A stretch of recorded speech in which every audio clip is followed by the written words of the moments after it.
창세기 이제 13장에서 보면 이제 아브라함의 그 가축과 자기의 재산 그리고 롯의 가축과 또 종들이 이제 많단 말이죠. 하란에서부터 또 거기서 또 준비된 그런 가축들 그리고 식솔들 참 굉장히 많았습니다. 그래서 내려와서 가나안 땅에 들어오고 그 가나안 땅에서 이제 기근이 와서 결국은 그 풍족한 그 애굽을 향하여 내려가서 결국은 그곳에서 좀 고난 당하고 있다가 하나님께서는 또 아브라함을 그대로 내버려 두실 수 없어서 또다시 가나안으로 올라가게 하시고 왜냐하면 하나님이 약속한 땅이니까 하나님이 약속한 거기 때문에 하나님은 반드시 약속을 이루시기 때문에 하나님은 어떤 그 상황 속에서 비록 있다 할지라도 하나님의 약속은 변하지 않기 때문에 그 약속을 이루시기 위한 하나님의 뜻이 지금 아브라함에게 왔단 말이죠. 그래서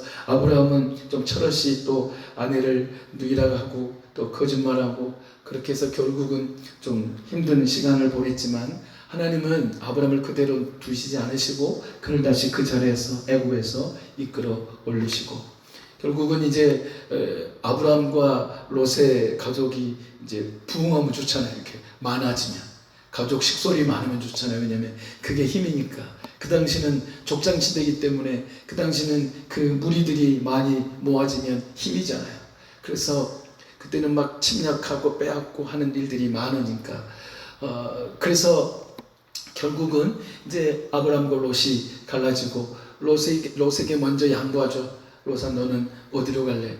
네가 우하면 내가 좌하고 네가 우하면 내가 좌하면 내가 우할게. 네가 선택해. 보니까 눈을 들어 보니까 저기 먼 땅 보니까 거기가 어디 땅이냐면 여기가 이제 이렇게 있으면 이제 지금 여기서 이제 아브라함이 여기 이쪽에 있잖아요. 근데 지금 소돔과 고모라 땅이 이쪽 지기단 말이죠. 이쪽. 근데 여기는 굉장히 여기는 높이가 굉장하다고 그랬잖아요. 높이가 거의 한 800m, 400m, 한 1200m 높이에서 저 밑에를 볼 수 있단 말이에요. 맑은 날에 다 볼 수 있어요. 푸른 초장에 있는 것이 다 눈에 보이고 물이 있는 것이 보이는 거예요. 그러니까 여호와의 동산 같은 거예요. 아직 하나님이 심판하지 않는 그 소돔과 고모라 땅이 너무나 기름진 땅이 너무나 좋겠어요. 아니 누가 그런 양보를 해주면 얼마나 좋냐고요. 나 네 마음대로 선택해. 너 가지고 싶은 땅 네가 가져. 야 누가 그러면 난 너무 좋겠어요. 근데 롯에게 이제 드디어 아브라함이 그 선택권을 줍니다. 그래서 롯의 눈은 육신의 눈으로 바라보기 시작합니다. 그러니까 그 땅이 너무 아름다워 보였습니다. 그래서 내가 저 땅을 선택하겠습니다. 아브라함은 아무 말 하지 않고 그래 너 가서 잘 살기 바란다 하고 아브라함 뭐 했겠어요? 축복해 줬을 것 같아. 축복. 그래 롯아 잘 가라. 근데 아브라함은 어떤 마음이었습니까? 지금 마음이 공허한 마음이 왜 없겠어요? 지금 그 이스라엘의 거의 이쪽 이런데 여기 팔레스타인 이쪽 막 전쟁이 일어나는 그런데 여기 팔레스타인 지역 막 이런데 거의 막 사막제 TV 보면 다 사막이에요. 이제 광야가 그러니까 거의 60% 이상이 광야예요. 사막이에요. 근데 그런 곳이 바로 이스라엘 가나안 땅이었습니다. 근데 아브라함이 이곳에 남겨질 때 좀 실은 너 가. 근데 아브라함이 눈에 볼 때도 육신을 보면 참 좋은 땅이다. 너 잘 골랐다. 잘 가라. 근데 아브라함의 마음속에는 말씀이 지금 있는 거죠. 왜냐하면 얼마 전에 바로 혼났잖아요. 그리고 하나님께서 얼마나 많은 은혜와 복을 주신 것을 아브라함이 이제 막 눈으로 보고 있는 거예요. 그러니까 이제 아브라함은 어찌 롯에게 양보하지 않을 수가 있겠어요. 왜냐하면 이 땅, 내가 지금 있는 이 땅이 하나님이 약속하신 그 땅인데 갈 수가 없는 거예요. 여기는 실은 아브라함이 갈 수가 없어요. 그 땅이 하나님이 약속한 땅이 아니기 때문에. 그렇지만 이 롯이 어떻게 선택하느냐에 따라서 네가 이리 가면 이리 갈 것이고 하여튼 할 거겠죠. 근데 아브라함의 마음속에는 하나님의 약속에 대한 신뢰가 지금 계속 쌓이고 있습니다. 약속이 지금 아브라함 속에 지금 열매 맺지는 않았지만 아직 열매가 안 맺었어요. 지금 아브라함에게 하나님이 약속하신 이 땅에 열매 맺는 신앙의 어떤 하나님의 약속이 열매 맺지 않아서 그 약속이 뭐였어요? 이삭을 주는 거고 이삭을 통해서 또 그 다음에 뭐예요? 결국은 그 열매는 예수 그리스도까지 가는 거예요. 하나님은 그걸 보시는 거예요. 지금 이 눈앞에 뭐 몇십 년, 뭐 120년, 150년 뭐 그 날을 보신 게 아니라 저 먼 후의 날에 예수 그리스도께서 이 땅에 오실 그날까지 보시는 것이죠. 하나님은 하나님의 계획 속에 있는 것입니다.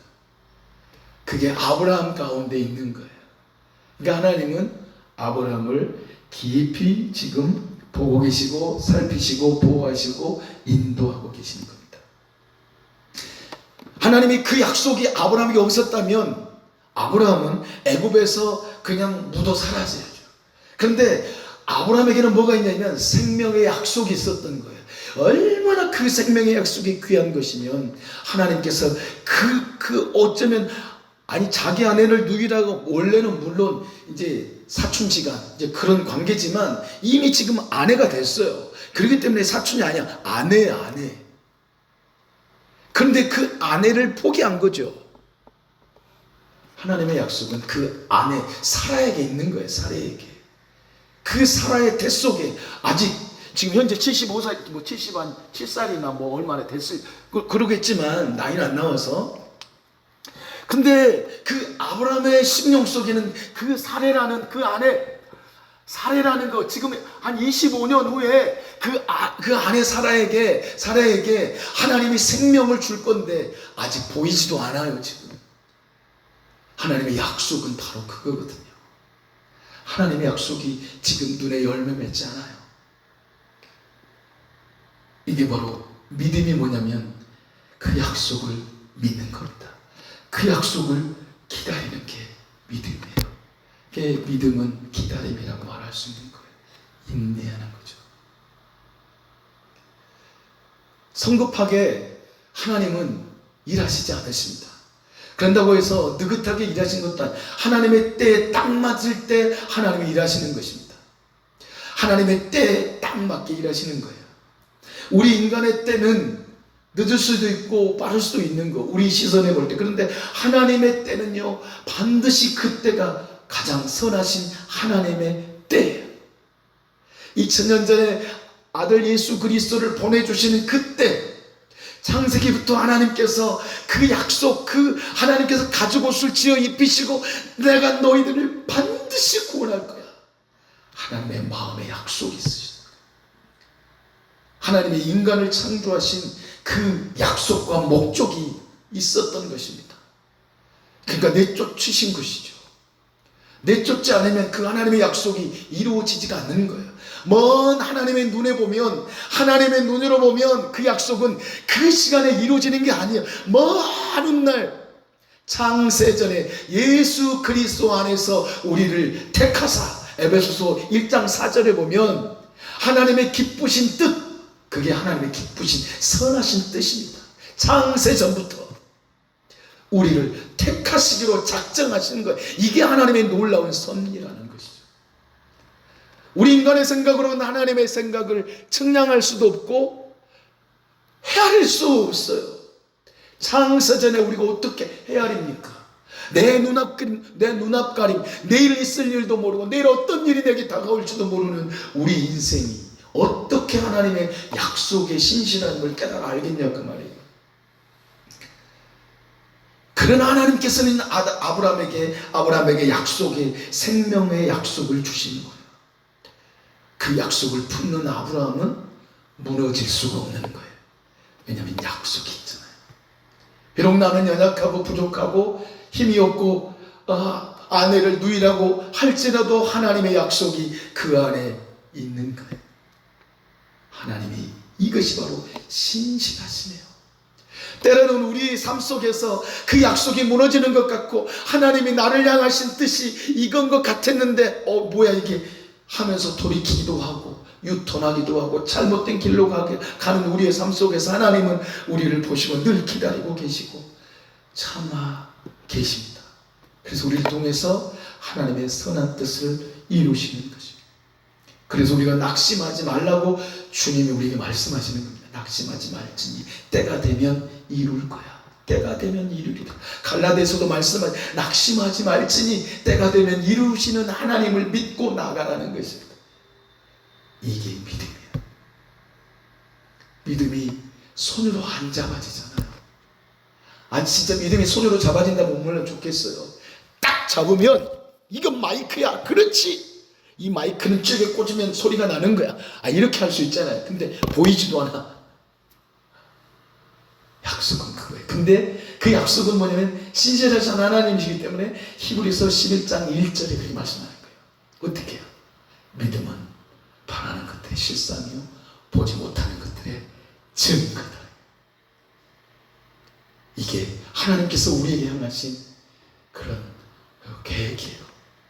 그러니까 그 계획은 너무나 풍성하고 그 계획은 너무나 크고 그 계획은 우리가 헤아릴 수 없는 정말로 너무나 큰 계획을 우리를 향해서 가지고 계신 거예요. 내 환경은 그 계획이 이루어지지 않을 것 같지만 하나님은 그 계획을 이루시기 위해서 창세 전부터 계획하시고 그 작정하시고 그 일들을 행하시고 계시는, 그래서 하나님을 신실하신 하나님이라고 표현하는 것입니다. 신실하신 하나님. 이것이 신실하신, 우리가 믿는 하나님은 신실하신 하나님이에요. 거짓이 없으세요. 약속에 신실하십니다. 진짜 이 하나님만 우리가 정말로 확실하게 정말로 꼭 붙들고 산다면 정말 문제가 하나도 없어요. 근데 우리가 늘 놓치고 살잖아요. 아브라함처럼. 그러나 그 속에 약속에 생명의 약속이 있기 때문에 아브라함은 다시 일어서는 것이죠. 그래서 늘 우리가 고백하는 말씀이에요. 잠언 24장 16절, 잠언고 2학년 4반 16번 공통 학번.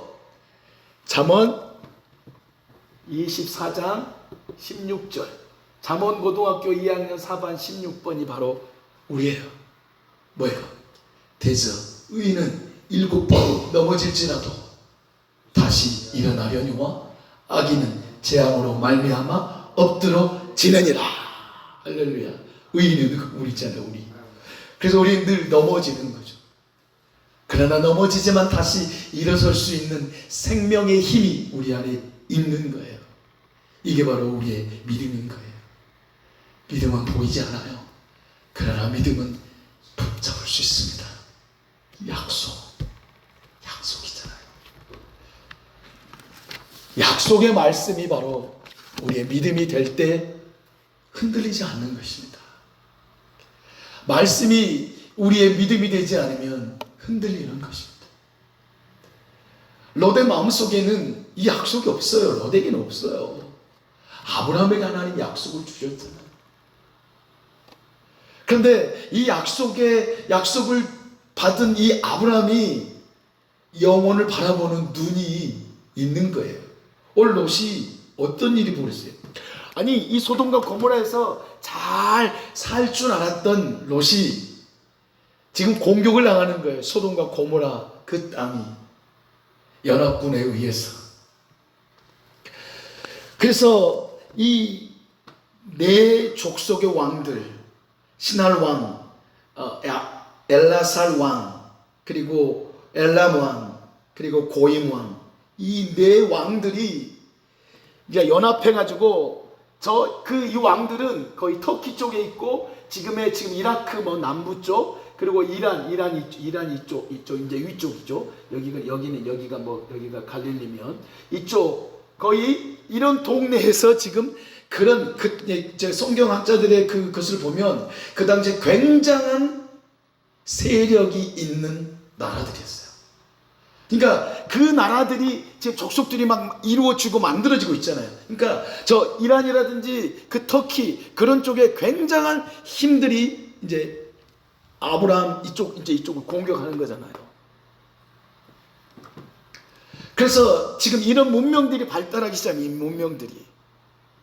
그래서 저기 티그리스 유프라테스 강 여기 그리고 이쪽 여기가 이제 바사, 페르시아의 그 힘이 이제 그때는 아니지만 지금 이런 족속들이 점점 힘을 기르는 거 아니겠어요? 힘을 기르는 거죠. 힘을 걸러서 그 당시에 굉장한 힘, 제국은 아니었지만 굉장한 힘을 가지고 있어요. 그래서 그돌라오멜이라는 이 왕에게 뭐 했습니까? 뭐냐면 그들이 12년 동안 소돔과 고모라가 뭐 했냐면 뭐 했어요? 바쳤어요. 막 바치는 거죠. 조공을 섬기는 거. 아, 좀 잘 좀 봐주십시오. 아, 잘 봐주십시오. 막. 저 미국이 정말 관세 막 이렇게 내나 그런 것처럼 강력한 나라가 그돌라오멜 그 왕이 그 내 족속 그 왕들과 함께 이제는 막 이런 나라들을 막 쳐부시고 오는 거예요. 쳐부시고 중간에 있는 나라를 막 쉽게 막 쳐부시고 막. 거기는 그 당시에 막 큰 나라 그런 게 아니고 오밀조밀하게 이제 막 그런 족속들이 막 족장들이 막 새어나오고 막 그런 나라들에서 점점 이제 막 그러잖아요. 세력을 키우잖아요. 세력을 키우는 거예요. 내 나라가 연합해서. 그래서 이제 다섯 나라가 이제 서로 이제 소돔과 고모라 그 옆에 주변에 있는 나라들이 이제 좀 약한 나라들이 이제 서로 합하는 거예요. 다섯 나라가. 다섯 나라 말하기도 어려운 말의 이름인데 하여튼 이 위쪽에 있는 네 나라가 연합하고 이 근방에 있는 뭐 다섯 나라가 연합했는데 지금 밀리는 거 이 그돌라오멜 힘이 굉장히 쓰는 거예요. 힘이 쓰이는 거죠. 왜냐하면 소돔과 고모라가 그돌라오멜 왕에게 뭐야 조공을 바치고 조공 좀뭐 옛날에 쉐시라 뭐 지금 이러면 안 돼요. 우리는 강대우대 하여튼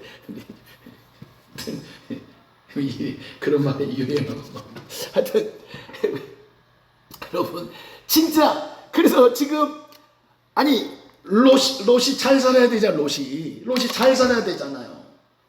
그런데 이제 전쟁에 밀려고 하는데 여기서 그래도 아브라함과 관계가 있고 좀 이렇게 근처에 뭐 서로 알미 있어서 이제 아브라함이 어떤 사람인지 이방인 줄 알잖아요. 그러니까 여기서 유명한 사람이 되잖아요. 아브라함이. 왜냐면 뭐 거부 같은 막 그리고 굉장히 일이 잘 돼 막 그리고 막 양들이 막 늘어나는 거예요. 막 하나님이 아브라함에게 힘을 주신 거죠. 아브라함에게 복을 주신 거예요. 그러니까 막 군수리 몇 명이요? 318명 막. 그리고 아브라함이 그냥 그들을 훈련시킨 게 아니요. 하나님이 아브라함이 지혜를 주신 거죠. 그래서 아브라함이 세력을 이게 좀 잡을 수 있도록 준비한 거잖아요. 그래서 어떻게 했냐면 본문에 보면 뭐라고 했습니까? 거기에 몇 절이에요? 그 훈련된 자, 자기 집에 길리운 자들이 어떻게 훈련했냐면 집에서 길리고 훈련된 자 318명. 굉장한 지혜의 얘기예요. 훈련됐어. 근데 우리나라는 지금 군사들이 훈련이 돼야 돼. 훈련이 안 돼. 지금 전방에 2만 명인가 우리 군인들이 있는데 6,500명만 남긴대요. 이제 그 전방에 힘이 잃어버린 거예요. 그럼 안 되는 거예요. 깜짝 놀랐거든요. 방위가 국방부 장관이 돼서 그런데 방위보다 그래도 현역이 더 낫대. 좀 아쉬워요. 너무 안타깝죠. 안보가 위협되는 거예요. 지금 그렇게 됐는지 안 됐는지 모르는데 저 전방에 배치된 그 38선 주변에 군사들이 웬일일까요? 위협되고 있어요. 지금 안보가. 하여튼 길리워야 돼요. 훈련이 돼야 돼요. 훈련이. 그러니까 군사훈련도 받아야죠. 군사훈련이 돼요. 지금 근데 아브라함은 굉장히 지혜롭게 지금 집에서 길리고 훈련된 자 318명 이 훈련했다는 것은요 진짜로 그들을 힘을 기르고 전투할 수 있는 그런 용맹한 그런 사람들로 길리웠다는 거예요. 아주 지혜로운 아브라함이었어요. 그러니까 특공대 곽치 뭐 특공대 수준이겠습니까마는 특공대가처럼 준비했어요. 그래서 그렇게 표현해요. 그 훈련된 자라는 그 뜻 속에 뭐냐면 맹수가 먹이를 끝까지 추격하듯 맹렬하게 뒤쫓는 행동. 맹수가 먹이를 끝까지 추격하듯이 맹렬하게 뒤쫓는 행동이에요. 훈련했단 말이에요. 그러니까 엄청난 훈련을 한 것이죠. 특공대라고 할 수 있어요. 특공대. 그 뜻이 그 속에 포함이 되어 있어. 훈련된 자라는 말이에요. 끝까지 가는 거, 끝까지. 와. 그러니까 지금 뭔 일이 일어났어요? 저 미국에도 이란은 전쟁하면서 이란에 의해서 그 전투기가 추락했잖아요. 추락해갖고 한 그 장교는 어떻게 탈출을 하고 한 장교는 그 높은 산인가 어딘가 하여튼 거기에 거기에 있었대요. 뭐라 그러고 그래서 숨어서 지내는데 미군이 특수작전을 벌인 거예요. 그 엄청난 그 전쟁통장 2월 며칠인가 하여튼 2월 며칠 4월 며칠 하여튼 그래 2월 달에는 하메네이라는 그런 축출해 버리잖아요. 그리고 또 마두루인가 아니 그 공산주의 그리고 이란에는요 지금 4만 명이라는 엄청난 그 나라 그 하메네이를 통해서 어떻게 했어요? 4만 명이 학살당했어요. 엄청난 처참하게 죽였단 말이죠. 그런 상황이에요. 근데 그런 상황에서 그 미군의 대령이 거기에 지금 그 산속 깊은 곳에서 이제 혼자 이제 피신하고 있었겠죠. 근데 그 대령을 구출한 거죠. 와, 이거 엄청난 거거든요. 그건 쉽지 않은 행동이잖아요. 왜냐하면 훈련이 됐기 때문에 훈련이 안 되면 안 돼요. 아니 제가 만약에 끌려가갖고 가겠습니까? 비행기도 안 타보고 낙하산도 안 타보고 총도 얼마 쏴보지도 않는 내가 길리오진 자, 훈련된 자. 그래서 아브라함이 롯의 소식을 들었어요. 잡혀갔다. 지금 포로로 끌려갔다 하니까 아브라함이 충격을 받는 거예요. 내 조카가 아니. 그래서 아브라함이 밤에 그 그돌라움 메알과 그들이 소돔과 고모라에 있는 거 모든 거 다 착취하고 자기의 롯도 조카도 이렇게 포로로 끌려가는 그 상황을 알고 밤에 침투해서 결국은 롯을 구출해낸 내용이 오늘 본문의 내용이에요. 물론 말씀드리면서도 말씀을 이렇게 드렸지만 그 롯을 향한 그 아브라함의 마음이 어떠했는가? 그 한 명을 구출하는 것이죠. 저는 그렇게 생각을 해봤습니다. 지금 미군이 그 대령을 구출하는 것처럼 그 한 생명을 구출하기 위해서 어마어마한 전투력과 어마어마한 걸 쏟아붓단 말이죠. 한 사람. 그러면서 내가 얼마나 한 영혼을 사랑하고 있는가. 죽어가는 포로로 끌려가서 고통받고 있는 그 롯을 아브라함이 생명을 걸고 자기의 식솔들, 자기의 훈련된 자들 끌고 건져내왔어요. 그렇다면 우리는 어떻게 해야겠는가? 한 영혼을 구원하기 위해서, 한 사람을 구출하기 위해서 그 어마어마한 작전과 훈련된 자들을 파송하면서 구출해낼 때 생명을 걸고 하잖아요. 그러면 우리는 한 영혼을 구원하기 위해서 내가 어떤 일을 행하고 있는가? 그걸 또 한번 생각해 봐야 돼요. 우리 때로는 잘 되는 것 같아요. 그래서 롯이 얼마나 좋았겠어요. 소돔과 그 적과 꿀이는 그런 아름다운 정말로 하나님 여호와의 동산과 같은 그 땅에서 내가 길리우는 그 가축들 물 먹이고 불 뜯어 먹일 때 얼마나 뿌듯했겠어요. 잘 선택했다. 잘 된 것 같지요. 그런데 롯에게 위기가 찾아왔죠. 어떤 위기요? 엄청난 위기가 왔어요. 포로로 끌려가는 엄청난 위기. 자유가 박탈됐어요. 자기의 재산이 다 없어졌어요. 포로가 되잖아요. 우리는 이 땅에 수많은 사람들이 죄의 포로가 되어서 죽어가는 영웅들이 너무나 많은 거예요. 자기의 육신의 정욕에 끌려서 포로된 사람들이 세상에 너무나 많아요. 그래서 결국은 그 포로된 자는 고통받다가 결국은 다 죽는 거죠. 포로 생활은 고통입니다. 우리는 영적인 눈으로 봐서 진짜로 하나님께서 오늘 본문을 우리에게 주신 이유는 우리의 삶은 영적인 전투의 현장입니다. 싸우지 않으면 넘어가는 거예요. 훈련되지 않으면 넘어가는 거죠. 훈련되지 않으면 싸울 수가 없습니다. 그러면 도대체 어떤 훈련을 해야 되냐 그 말이에요. 우리의 삶 속에 어떤 핍박과 환난과 기근과 어려움이 오면 거기서 버틸 수 있는 힘이 생겨야 되잖아요. 어떤 사람에게 그 힘이 생길까요? 훈련된 자가 그 힘이 있는 거예요. 그럼 어떻게 훈련을 해야 되는 거죠? 우리의 영적인 삶은 성경을 읽고 기도하고 말씀과 기도로 거룩함으로 무장하며 사는 겁니다. 에베소서 6장에서도 그렇게 말씀하시잖아요. 전신갑주를 입으라는 거예요. 하나님의 말씀의 검을 가지고, 성령의 검을 가지고, 그리고 방패를 가지고 나가라는 거예요. 그럴 때 싸움을 이길 수 있는 거예요. 그렇지 않으면 영적인 싸움에 무너질 수밖에 없는 거예요. 롯이 뭔 힘이 있겠어요? 무너지고 마는 것이죠. 오늘 우리에게 주신 하나님의 메시지는 우리의 신앙생활은 영적인 전투, 영적인 싸움에 있는데 우리가 준비하지 않으면 늘 넘어지고 실패할 수밖에 없는 거죠. 근데 훈련되고 준비되고 말씀을 읽고 기도의 삶을 살고 내가 내 직장의 삶 속에서 내 가정의 삶 속에서 늘 주님을 의지하는 그 믿음이 날마다 키워나가는 겁니다.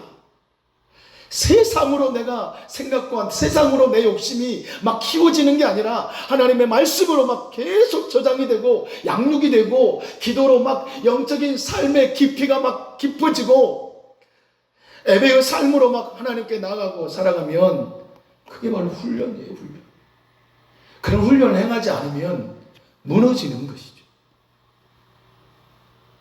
그래서 우리가 진짜 훈련된 자가 되자. 다시 한번 읽어드릴게요. 영적으로 헌신 한번 따라서 해볼까요? 훈련된 자라는 뜻은요. 따라서 영적으로 헌신되고 육적으로 철저히 숙련된 자, 훈련된 자요. 영적으로 육적으로. 영적으로만이 아니에요. 육적으로도 강한 자가 되는 거예요. 우리의 육은 영혼을 담는 그릇이잖아요. 그래서 우리의 몸도 거룩한 거예요. 거룩한 걸 담는 거잖아요. 똥을 담는 게 아니에요. 우리의 그릇은 세상의 죄를 담는 그릇이 아니라 예수 그리스도의 십자가, 그 보배. 그래서 골로새서 2장, 그것을 우리가 쓰는 것이 전도고 쓰는 것이 기도, 쓰는 것이 믿음의 삶이죠. 예수의 이름을 사용하라는 거 아니겠습니까? 함께 기도할 때 우리 안에는 우리는 질그릇입니다. 그냥 깨져버릴 보잘것없는 질그릇과 같습니다. 우리 안에는 거룩하신 내 주님이 계십니다. 그 안에는 지혜와 지식의 모든 보화가 감추어진 예수 그리스도께서 우리 안에 계십니다. 우리는 세상의 것을 담을 그릇이 아니라는 겁니다.